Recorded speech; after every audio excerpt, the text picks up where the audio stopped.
మరికొద్ది క్షణాల్లో మీరు ఊహించలేని నమ్మలేని సంచలన వార్తను మీ ముందుకు తీసుకురాబోతున్నా. జాగ్రత్తగా వినండి. ఈ వార్త దేశ రాజకీయాల్లో తుఫాన్ సృష్టించబోతోంది. నమస్తే, నేను మీ రవిప్రకాష్. తెలంగాణనే కాదు, మొత్తం దేశ రాజకీయ ముఖ చిత్రాన్నే మార్చబోయే వార్తను నేను చెప్పబోతున్నా. గుండె నిబ్బరం చేసుకుని వినండి. దేశంలో అతి పెద్ద ఉద్యమాన్ని తీసుకొచ్చిన పార్టీ, తెలంగాణ రాష్ట్ర కలను సాకారం చేసిన పార్టీ, తెలంగాణను 10 ఏళ్లకు పైగా పరిపాలించిన పార్టీ, ప్రధానమంత్రి మోదీకి ఎదురు నిలిచి పోరాడిన పార్టీ, ఎన్నికల నిధుల సమీకరణలో దేశంలోనే 4వ అతిపెద్ద పార్టీ. నేను ఏ పార్టీ గురించి చెప్తున్నానో ఇప్పటికే మీకు అర్థమైపోయి ఉంటుంది. ఈ పార్టీ భారత రాష్ట్ర సమితి, ఒకప్పటి తెలంగాణ రాష్ట్ర సమితి. మరికొద్ది రోజుల్లో చరిత్రగా మిగిలిపోబోతోంది. ఇది ఇవాల్టి బిగ్గెస్ట్ బ్లాస్టింగ్ న్యూస్. బీఆర్ఎస్ బీజేపీలో విలీనం కాబోతోంది. ఇది పుకారు కాదు, కల్పిత కథ అంతకన్నా కాదు. మీరు నమ్మలేని ఈ నిజాన్ని ఇప్పుడు మీ కళ్ళ ముందు ఉంచబోతున్నా. బీఆర్ఎస్ ఎప్పుడు బీజేపీలో కలుస్తుందో ఇవాళ నేను మీకు వివరంగా చెప్తాను. దీని పరిణామాలు ఏంటి, తెలంగాణ రాజకీయాల్లో ఈ విలీనం ఎలాంటి రాజకీయ ప్రకంపనలు తీసుకురాబోతుందో నేను మీకు వివరిస్తాను. ఢిల్లీ ఎన్నికల్లోపే విలీన ప్రక్రియ ఒక కొలికి రానుంది. ఢిల్లీ ఎన్నికల వరకు ఎందుకు ఆగుతున్నారనే దానికి పెద్ద కారణమే కనిపిస్తుంది. ఢిల్లీ ఎన్నికల్లో బీజేపీకి ఒక అస్త్రం కావాల్సి ఉంది. అదే లిక్కర్ స్కామ్. ఎన్నికల లోపే విలీనం అయిపోతే ఆప్ని టార్గెట్ చేయటం కుదరదు. ఎందుకంటే ఇందులో ఇప్పటికే కల్వకుంట్ల కవిత అరెస్ట్ అయి జైల్లో ఉన్నారు. పైగా బీజేపీ బీఆర్ఎస్ ఒక్కటేనని, లిక్కర్ స్కామ్ కక్ష సాధింపు కోసమే వాడుతున్నారని ఆప్ ఎదురుదాడి చేసే అవకాశం ఉంది. అందుకే ఢిల్లీ ఎన్నికల వరకు విలీన ప్రక్రియ ఆగుతుంది. ఢిల్లీ ఎన్నికలు ముగిసిన వెంటనే విలీన ప్రక్రియ పూర్తవుతుంది.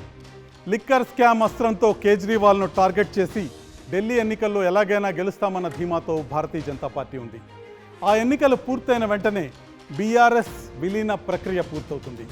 ఎన్నికల రాజకీయం అయిపోతుంది కాబట్టి విలీన ప్రక్రియకు ఇక ఎలాంటి అడ్డంకులు ఉండవు. విలీనంపై 2 పార్టీల మధ్య చర్చలు ఇప్పటికే మొదలయ్యాయి. ఆ చర్చలు సానుకూలంగా సాగుతున్నాయి. ఈ చర్చల ద్వారా విలీన ప్రక్రియకు గ్రౌండ్ ప్రిపేర్ చేసుకుంటున్నాయి. విలీనం జరిగితే బీఆర్ఎస్ నేతల పరిస్థితి ఏంటి? ఇదే పెద్ద క్వశ్చన్ మార్క్గా ఉంది. దీనిపై కూడా చర్చలు సాగుతున్నాయి.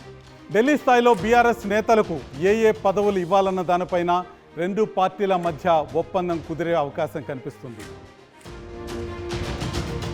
కేసీఆర్, కేటీఆర్, హరీష్ రావు, బీజేపీలో వీరి రోల్ ఏమిటన్నది అత్యంత కీలకమైన అంశంగా ఉంది. ఎందుకంటే ఒక పార్టీకి అధ్యక్షుడిగా 10 ఏళ్లు ముఖ్యమంత్రిగా పనిచేసిన కేసీఆర్కు, బీఆర్ఎస్లో నెంబర్ 2గా ఉన్న కేటీఆర్కు ఎలాంటి పదవి ఇస్తారన్నది ఇంట్రెస్టింగ్ పాయింట్గా మారింది. తెలంగాణలో బీజేపీకి కేసీఆర్ స్థాయిలో ప్రజాభిమానం ఉన్న నేతలు పెద్దగా ఎవరూ లేరు కాబట్టి కేసీఆర్ను ముందు పెట్టి ముందుకెళ్లే అవకాశం ఉందని బీజేపీ భావిస్తుంది.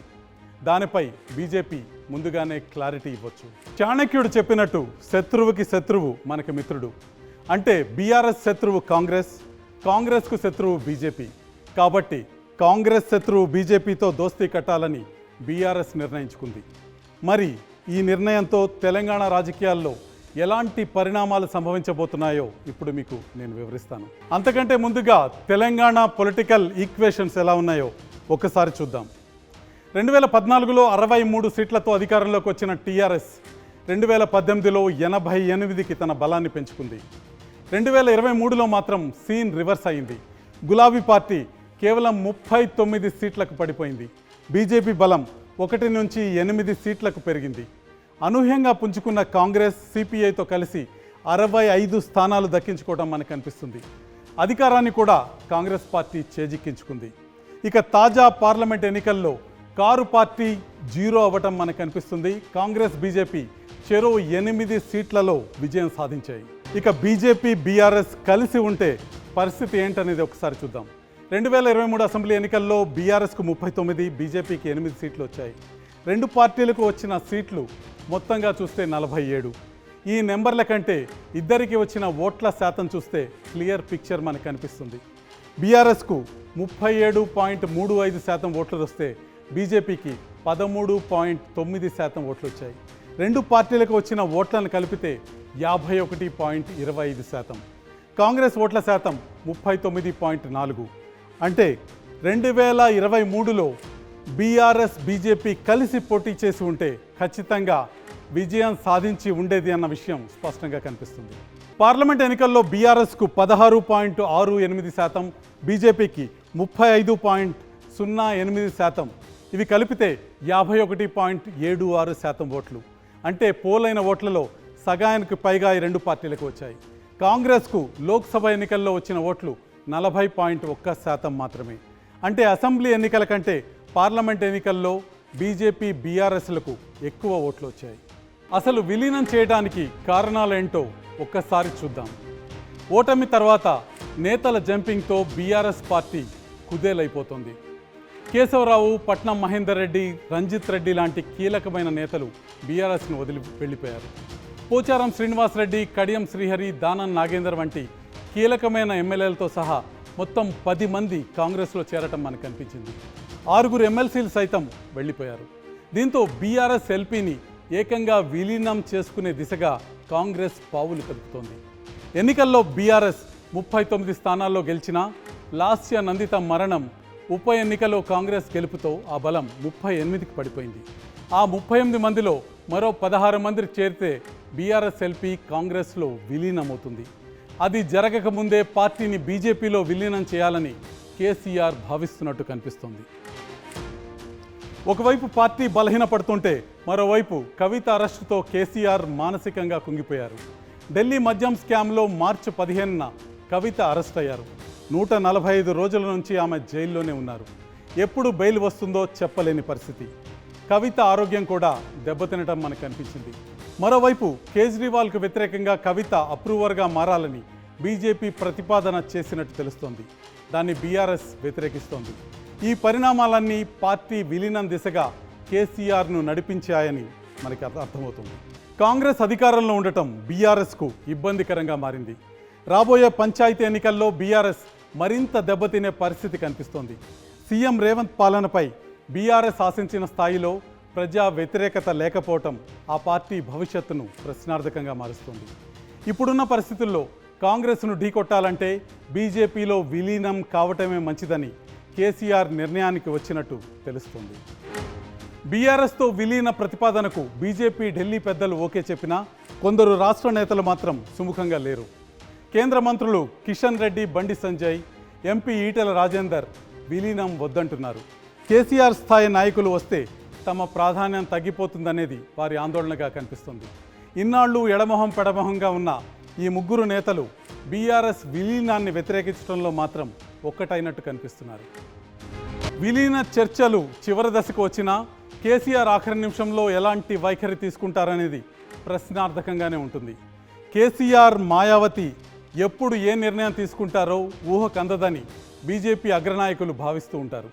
పెళ్లి చూపులు ఫలప్రదంగా జరిగినప్పటికీ పెళ్లి జరిగేదాకా గ్యారంటీ లేదని కేసీఆర్ గురించి బాగా తెలిసిన వారి వాదన. ఈ మెగా విలీనంతో తెలంగాణ పాలిటిక్స్లో ఎటువంటి మార్పులు వస్తాయో ఇప్పుడు మీకు వివరించే ప్రయత్నం చేస్తాను. కాంగ్రెస్లోకి వెళ్లాలనుకునే నేతల్ని బీఆర్ఎస్ ఈ ప్రయత్నం ద్వారా ఆపగలుగుతుంది. పార్టీని విడిన వాళ్ళు తిరిగి సొంత గుడికి వచ్చే అవకాశం కూడా కనిపిస్తుంది. బీఆర్ఎస్ బలంగా ఉన్న రోజుల్లో కాంగ్రెస్ నుంచి కారు పార్టీలోకి భారీగా వలసలు జరిగాయి. సబితా ఇంద్రారెడ్డి, పైలట్ రోహిత్ రెడ్డి, సుధీర్ రెడ్డి లాంటి నాయకులు ఇంకా బీఆర్ఎస్లోనే ఉన్నారు. వారు కాంగ్రెస్లోకి వెళ్తారనే ప్రచారం తీవ్రంగా జరుగుతోంది. బీజేపీలో విలీనం ద్వారా అలాంటి నాయకుల్ని నియంత్రించే అవకాశం బీఆర్ఎస్కు ఉంటుంది. ఇటీవల కాంగ్రెస్లో చేరిన నాయకులు కూడా వెనక్కి వచ్చే అవకాశం ఉంటుంది. బీజేపీలో విలీనమైతే మోదీ లాంటి నేత తమ వైపు కేంద్రంలో ఉంటారు కాబట్టి తమ నాయకత్వం బలహీనంగా లేదని బీఆర్ఎస్ క్యాడర్కు మెసేజ్ వెళ్తుంది. అసెంబ్లీ ఎన్నికల్లో ఓటమి తర్వాత కారు పార్టీ క్యాడర్లో తమ నాయకత్వంపై నమ్మకం సన్నగిలింది. దాని ప్రభావం లోక్సభ ఎన్నికల్లో స్పష్టంగా కనిపించింది. బీజేపీతో విలీనం జరిగితే ఈ పరిస్థితి మారే అవకాశం ఉంది. తెలంగాణలో ప్రతిపక్షం బలహీనతని కాంగ్రెస్ క్యాష్ చేసుకోవటం ఆగిపోయే అవకాశం ఉంటుంది. అసెంబ్లీ ఎన్నికల్లో గెలుపు తర్వాత తెలంగాణలో కాంగ్రెస్ బలం పెరిగింది. బీఆర్ఎస్ నుంచి పెరిగిన వలసలతో ప్రతిపక్షం పూర్తిగా వీక్ అయింది. అసెంబ్లీలో బీజేపీ బలం కూడా అంతంత మాత్రంగానే ఉంది. రెండూ కలిస్తే అసెంబ్లీలోనూ బయట ప్రతిపక్షం బలంగా ఉందనే సంకేతాలు జనంలోకి వెళ్తాయి. అలా జరిగితే కాంగ్రెస్ను దెబ్బ కొట్టే అవకాశాలు మెరుగవుతాయి. బీఆర్ఎస్ అధినేత కేసీఆర్కు ఉన్న బ్రాండ్ ఇమేజ్ బీజేపీ సొంతమవుతుంది. తెలంగాణ ఉద్యమ సారథిగా కేసీఆర్కు ఇప్పటికే మంచి ఇమేజ్ ఉంది. బీజేపీకి ఆ స్థాయి లీడర్ లేకపోవటం మైనస్ పాయింట్గా ఉంది. అందుకే బీజేపీ ఇప్పటికీ రాష్ట్ర స్థాయిలో డబుల్ డిజిట్ దాటలేకపోతుంది. విలీనం ద్వారా బీజేపీకి ఊహించని బలం వస్తుంది. దక్షిణ భారతదేశంలో బీజేపీ బలమైన పార్టీగా మారే అవకాశం దీని ద్వారా కలుగుతుంది. దక్షిణాదిలో ఇప్పటివరకు కర్ణాటకలో తప్ప ఎక్కడా బీజేపీకి పెద్దగా బలం లేదు. బీఆర్ఎస్ విలీనం ద్వారా దక్షిణాదిలోనే ఎవరు ఊహించని స్థాయిలో బలం పెంచుకోవాలని బీజేపీ భావిస్తుంది. ఈ విలీనం ద్వారా 2028కి రాష్ట్రంలో అధికారాన్ని చేపట్టాలన్నది బీజేపీ టార్గెట్గా కనిపిస్తోంది. రాజకీయాలు దేశ ముఖ చిత్రాన్నే మార్చేస్తాయి, దశ దిశను నిర్దేశిస్తాయి. రాజకీయాల్లో వారం రోజుల టైం కూడా చాలా ఎక్కువే. ఈ వారంలో ఏదైనా జరగచ్చు. గతంలో మనం ఎన్నో ఊహించని విలీనాలు, కూటములను చూసాం. ఫైనల్గా నేను చెప్పేది ఏంటంటే, దేశ రాజకీయాల్లో చరిత్రలో మరో అతి పెద్ద పొలిటికల్ తుఫాన్ మాత్రం దాదాపు ఖాయంగా కనిపిస్తుంది. మరో బిగ్ బ్రేకింగ్ న్యూస్తో మళ్ళీ కలుద్దాం. అప్పటిదాకా చూస్తూనే ఉండండి మీ ఆర్టీవీ.